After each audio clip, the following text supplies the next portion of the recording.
Ahum, and thank you for joining me today. Let me bring my microphone a little closer. Um, my webcam is actually recording a little too low lately. So, oh, now I lost you. Let's see where I can find you guys. Yeah, yeah, yeah, yeah. Uh, I have three screens, so I'm trying to figure. Oh, there you are. There you are. So, it is so nice to see you guys. Um, I wanted to talk about a spiritual water altar and why it's so important to have one. But you can have one or not, it's up to you. Doesn't matter. But this is a sacred space that you actually dedicate to a specific type of energy or entity for either rituals, manifestation in the spiritual sense, but mostly your ascension, your development, your protection while you are on this earth plane. Um, these altars have been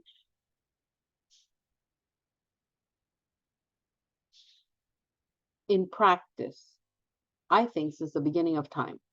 I've tried to follow it. I got tired looking. It just went so far. And we're talking about many people using water altars, including lakes and rivers and the ocean itself. So there's so many cultures and religions today that use water altars. But we need to understand what a water altar is really about. Well, what an altar in essence. You all know that I'm a shaman. I am moving now from earth shamanism to shamanic shamanism. And the altar for me was always a place for meditation, for prayers, for healing, but mostly to honor and to place love, loving intentions in. An altar can be very, very powerful. It depends on the energy that you open it up for and how you open it up and how you attract certain energies. Um, Basically, you need to be comfortable on your altar. If you're not comfortable, something's going on. If there's something out of place, you need to find out why. What did that particular thing, what meaning did I give it? Well, now let's go and look because the altar, the energies on the altar are going to speak to you. They're going to explain things. They're going to alert you of things.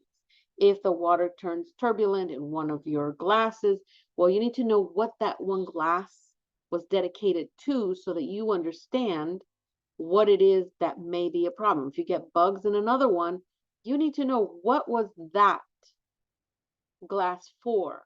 What what bug is it? Now you find the spiritual meaning of the bug and let's find out why that particular, all the other cups are fine, but that one cup is not. If you feel that after you've given your altars fresh, cool tap water, one of them happens to be hotter than the other, you need to find out what that glass was dedicated for, or who, and why it is now warmer than the others, or vice versa. It is a place that we go where we use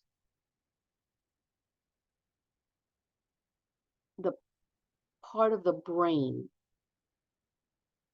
our little 10% that we use, but also that subconscious mind, which actually houses 90% of, of, of the brain that you have, but you don't use because it is used by your spiritual self, your higher conscious. your connection to the spiritual realm. So what is a spiritual altar? Whatever altar it is your sacred space to actually alter your state of being. How wonderful is that? Hmm? The word altar is defined in the Merriam-Webster dictionary as change or to cause change in a particular character or a composition, typically in a comparative, small, but significant fashion. This is what a spiritual water altar or any altar is going to do. What I like, when I tell you, if I tell somebody to design and create a water altar after I give them all the ins and outs, I tell them this is for them. This is to ascend you or that person I'm telling them to have. My altars are for my ascension, the ascension of my family, our frequencies, our home. And the protection dome that I have created goes out 15 miles in a radius. Okay? Has nothing to do with materialism. None. What it has to do with is sheer love, compassion, joy, grace, light, illumination, but mostly ascension.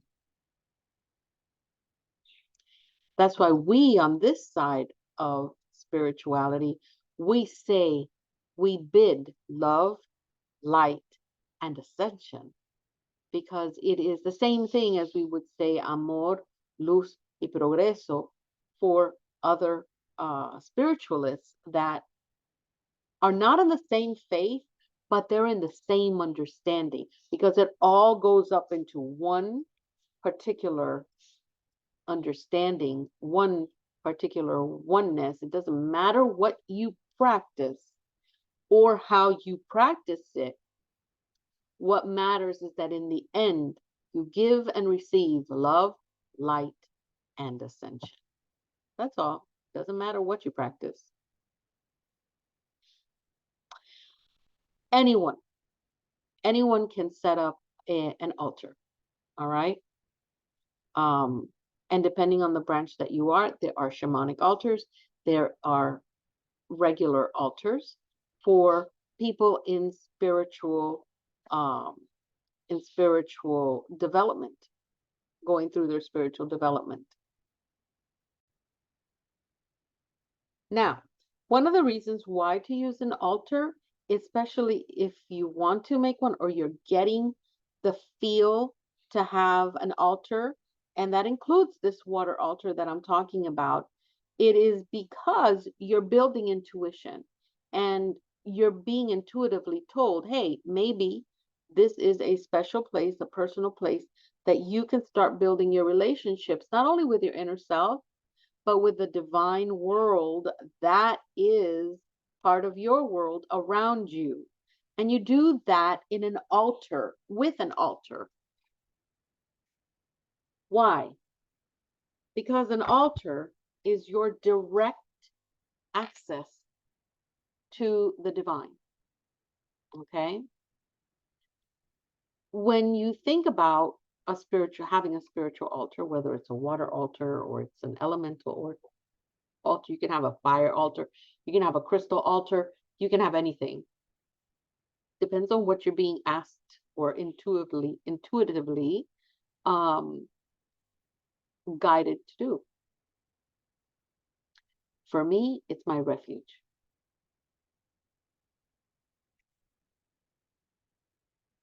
Sometimes we get ourselves into like a little funk.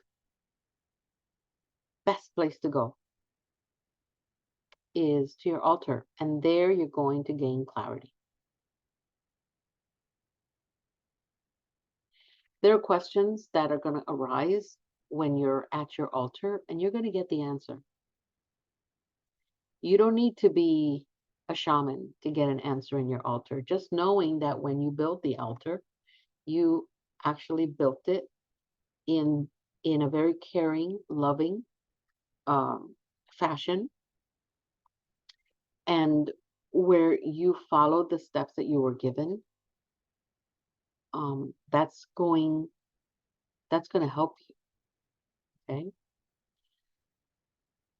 Every day you go and you check out your altar. Every day you make sure you turn on that candle. Every day you make sure that your waters are not dirty, filled, or have dust, that your altar is clean. Cleanliness is next to godliness. If you're going to have an altar where you're going to have, or a water altar where you're going to have one of your water vessels represent spirit, cleanliness is next to godliness. You want them to be there. You want the creator to be there. You want divinity to be there. Well, everything has to be clean. So you need to make sure that you do understand the relevant responsibilities that you're going to have with your altar. Yes, you greet your altar before you have breakfast. Before you do anything else, you greet it. You greet each and every one of the energies that you have accepted and placed on your altar. That's called discipline. And it works. All right. I like to place my altars near windows where I know that direct sunlight is going to come in and go through all my glasses, or they're going to shine a light to pictures that I have there, depending on the altar. My Pachacuti Mesa, it's in a beautiful area, one of the main windows. So it always gets warmth and love and energy from Pachamama and from Mama Kia, even when there's a full moon and Inti. I like to make sure that I get them, but that is my shaman, Pachacutines. I'm a keeper, and it has changed my life completely. But my water altars as well, or any spiritual. I have a fairy altar, and that fairy altar is actually outside, but I keep it clean. I also have an apacheta. You keep it clean. You keep it free of debris, fresh flowers. You have to pay attention to that. Okay. There is no right or wrong. There is no good or bad building and cultivating your spiritual altar. And I talk about it as cultivating because that's exactly what happens. Not only are you cultivating the cosmology of an altar, but you're also cultivating you and what you do. But there are guidelines. And those guidelines are made from very strong foundations. And that foundation is going to make a world of difference in your altar. Okay? I recommend that your very first either water altar or any altar be as simple as possible. Be a minimalist when it comes to that, because then little by little you're going to start adding, because you're going to get the intuitive messages from your spiritual entourage and helpers and guides and all that. They're going to give you, okay, now you need to put this and now you need to do that. Because as you grow, so does your altar. As your altar grows, so do you. As your altar ascends, so do you. Your altar is now going to become a part of you. Okay? Whatever you choose to put on your altars is called a tool or a symbol. And that speaks and actually goes through an activation transformation that your subconscious mind takes in. In essence, you are an altar on top of Pachamama, Mother Earth. Okay? You have water, you have fire, you breathe in air, you have all the elements. So you yourself are an altar. So what happens between you and your altar is you ultimately see that your altar is part of you. This is what happens with your Pachacuti Mesa. This is what happens when you have a um, a regular mesa, a shamanic mesa. It is an extension of you, and whatever you have turned into your biome, into your own cosmology, that is what it has turned into. And I use cosmology, the word cosmology loosely, just so I can put it, together. Biome, I think it's more what I'm trying to say. You are projecting to the universe the elements that you know and you use as energy. But these are already part of you because you are the ultimate altar. You are the ultimate tool. That's what we are. Okay. How do you care? Well, you got to clean your altar once a week. You got to pick the same day. Okay. And that means you're going to change your water. You're going to wipe away any dust or anything from any offerings or incense or any rituals, anything like that. If you have, I personally have 2 white cloths. I wash them. I have a gold cloth that I use for specific angelic healing, but I usually use the white. I wash one, use one. It's you want everything. Cleanliness is next to godliness, and that's what you want on your altar. This is the place where you are going to get answers to your questions. This is the place where you are going to have that direct open portal to the divine and everything that's divine, because only high energy things energy is going to be there. Entities and spirits and ancestors and all those beautiful angels, and oh my gosh, there's so many things. Now, I started young. I started with my mom that taught me, and it resonated with me then. It still does. But I have changes that I have because of my spiritual development, my path. So I I bring in glasses for the fairies and fairy animals. I have Native American Indian um, uh, congregational healers and shamans. I have African cosmology. I have Star Nation cosmology. I have shamanic cosmology. I have Eastern medicine cosmology. I have, so you get to see what it is that I have that resonates with me.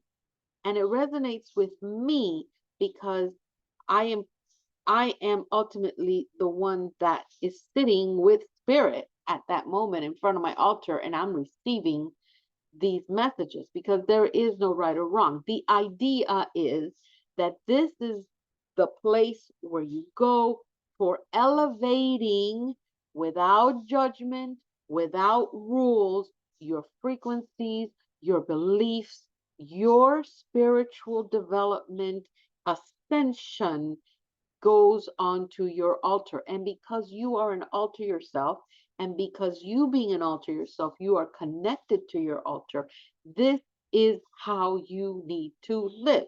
So if your altar is clean and picked up, so is your home, so are your thoughts, so is your heart, so is everything around you. That needs to be understood. And that brings semblance into your life. Okay? You need your table, you need a white cloth, and you need a cup of water. The more you talk to them, the more cups come in with your development, with your ascension. There is a spiritual, when you go to, I went once to a spiritual gathering, which they call the Misa Espiritual. Once, Okay, it wasn't my cup of tea at that moment. I'm looking for a real place now that I can go, that it's real. And I am asking for clarity with my guides so that I can find that place. But what did I find when when I was putting together my altar? My mom always told me the first glass is for your the first glass that you well the first glass that you put is that of the creator, because you want him to be the one that tells you what the other glasses are, what they're going to be. Now, this is a water temple or a water altar. So my mom said, okay, the largest and prettiest cup, you're going to give that to spirit because that is the one that's going to give you all the stuff that you need. Okay, mom, I'm definitely. And I did a small one. She got me these tiny little cups and stuff so I can practice. Good. Lasted a few. I was a kid, wasn't ready for it. Then she said, then you need one for the big guy. I'm like, what big guy? And she goes, your guardian angel. That's the big guy. Um, in the shaman lifestyle, it would be my spirit guide or my power guide, right? But we're talking what I had when I started. So I had that guy that was right up here. She would always say, this is the guy you want here. Oh, all the way up there is going to be God, but this guy right here. Okay, all right, mom. That's what I'm going to do. She goes, and the next one's going to be for your ancestors. Anybody in your bloodline. I was like, Mom, are you sure you want all those people? She's like, yeah, don't worry. Put anybody in your bloodline. Glass number 3 is going to be a spirit of masculine energy. Take your pick. What is the first thing that comes to your head? And I was like, masculine energy? I don't know. And she started teaching me this is how you meditate. This is what. Then the next glass, essence of feminine energy. What spirit gives you a feminine energy? Spiritual feminine energy. Then I had the next glass was, oh, here's where here's where it changed a little, because she told me you need to honor your little Mary. She was always worried that I grew up a little too fast because she had a challenge. She had challenges in her life, and she thought that she wasn't taking good care of me, and she was very wrong. Because she did an amazing job. So she always told me to take care of my inner child and to give that inner child a space in a cup on my altar, and I did. Um, then I had the last cup, which is um the spiritual energy from past existence, past timeline. That one always got me because I was like, I came here before? Damn right I did. Found that out soon enough. Um, when I organized it, my mom showed me to do one cup at a time. Take it slow, make it meaningful. Find thankfulness in what they're going to do with that glass, and they're therefore giving myself that opportunity to be thankful for myself for actually being able to do it. When I asked her about the feminine, she said, well, when I go, you're going to put me there. I'm like, you're going to go? And she goes, yeah, years from now, girl, don't worry about it. So it's somebody that's receptive with passive energy. That's my mom. So I have a cup with her because I know she is a spirit guide. We'll find out years from now But she heals, and she heals through my sister and I.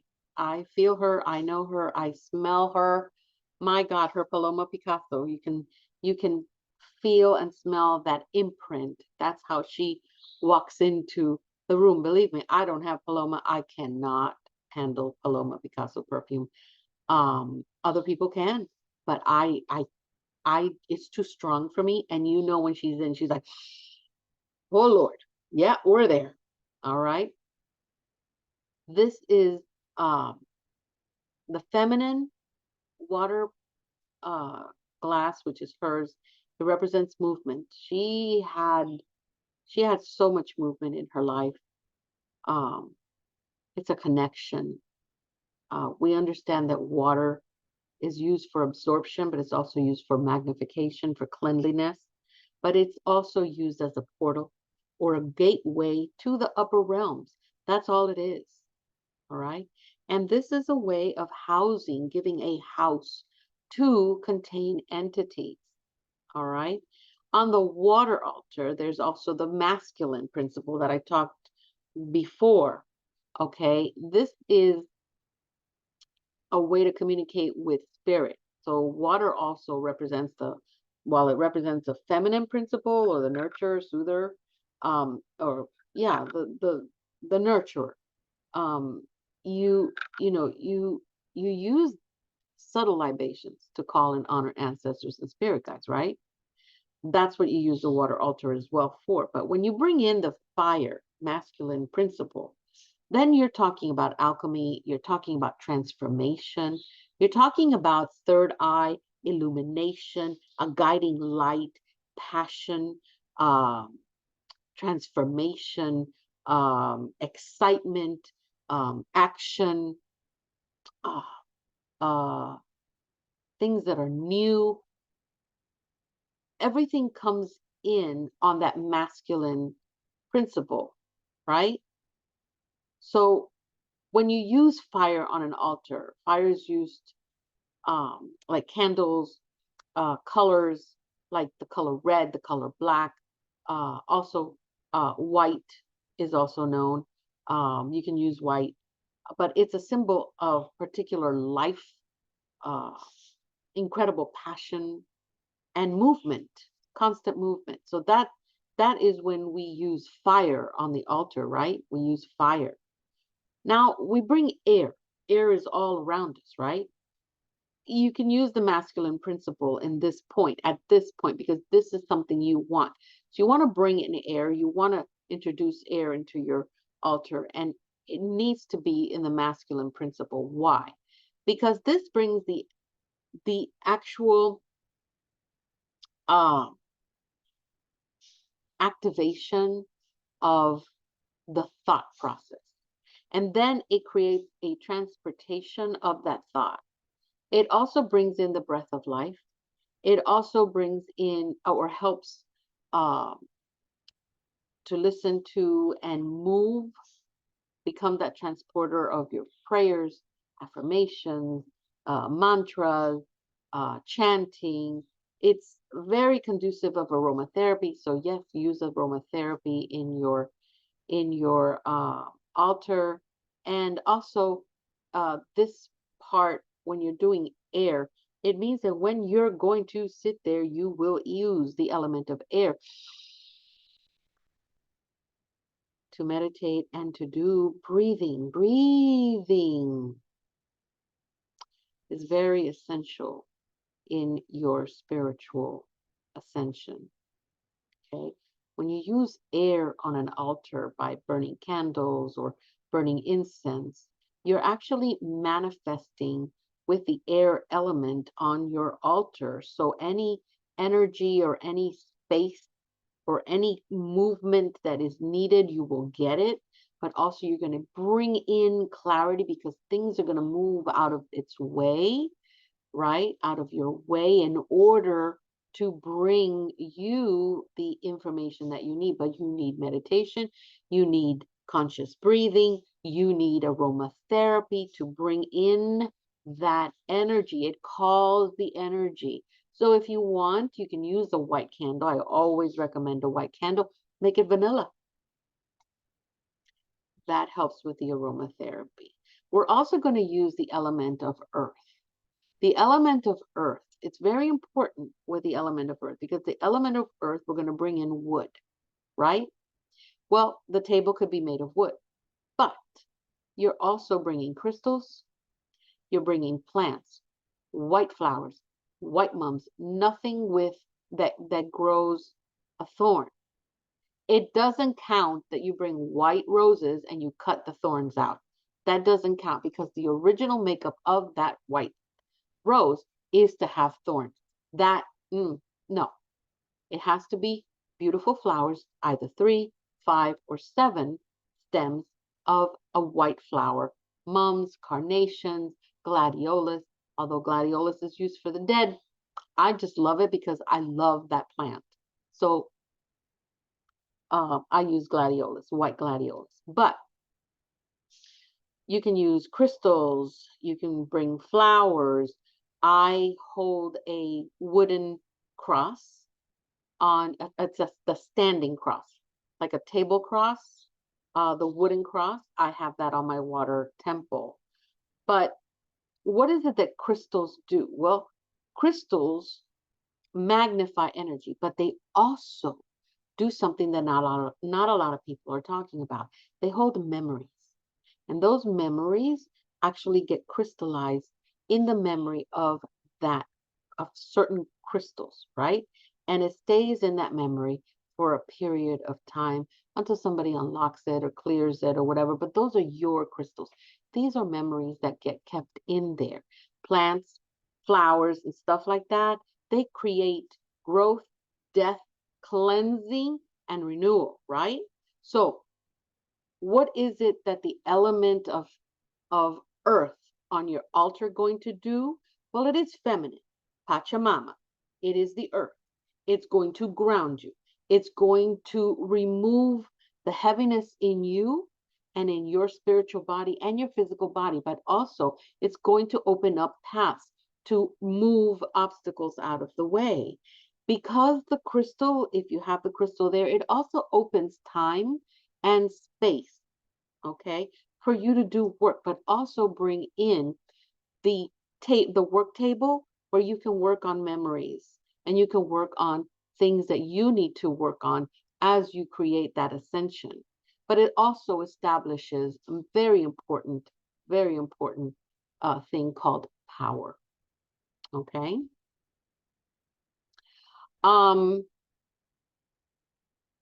What do you offer?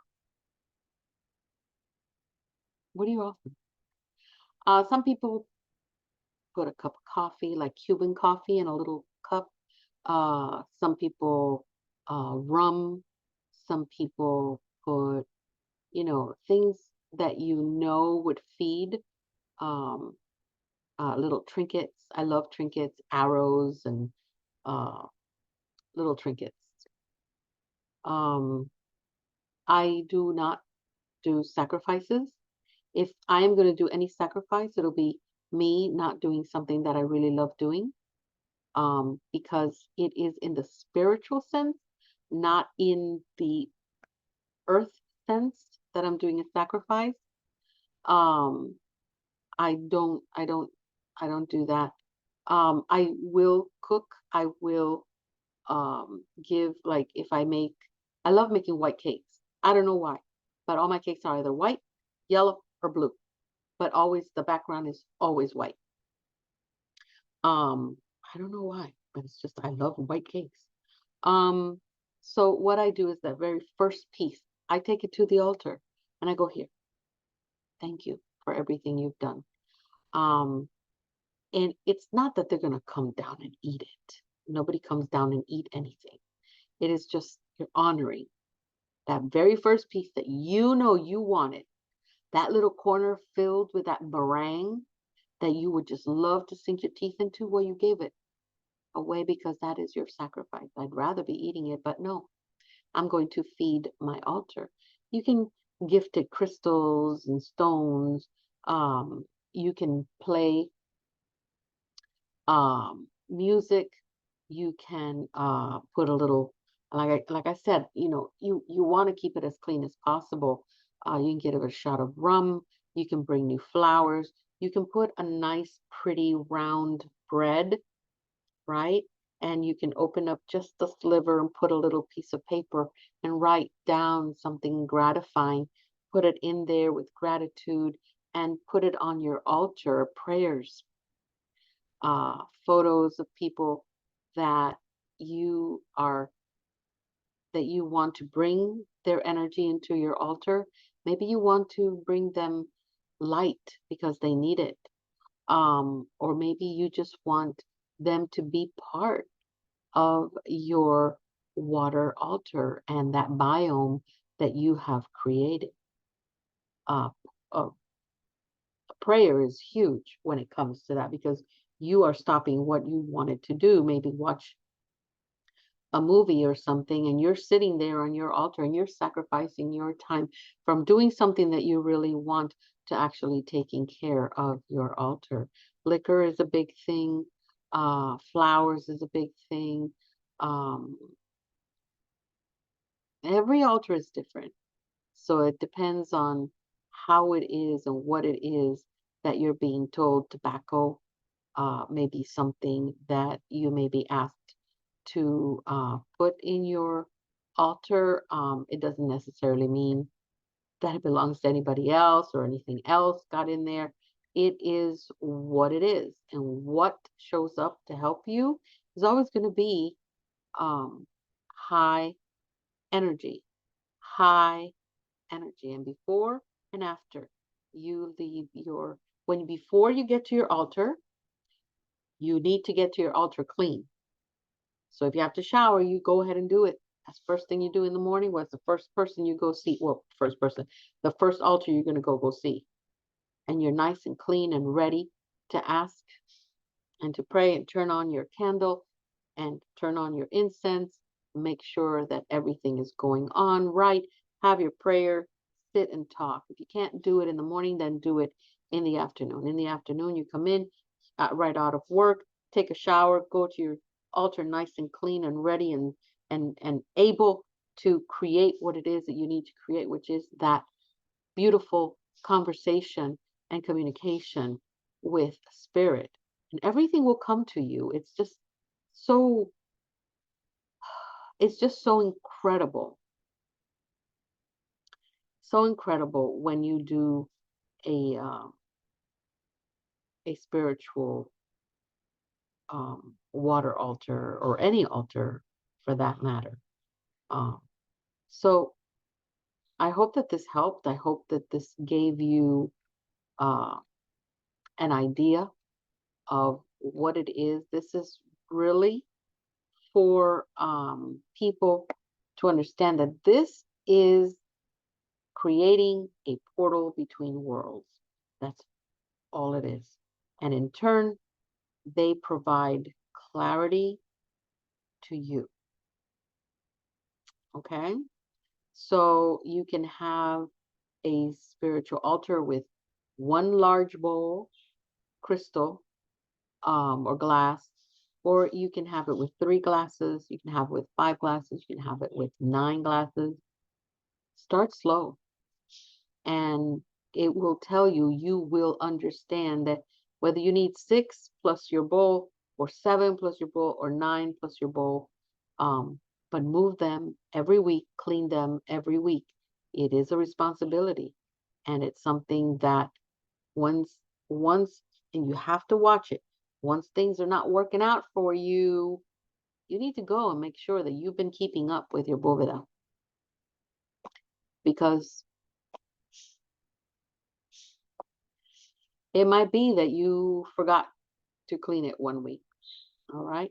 And just how you put it together, you can take it apart as well. All right. Okay. Well, I hope this video helped.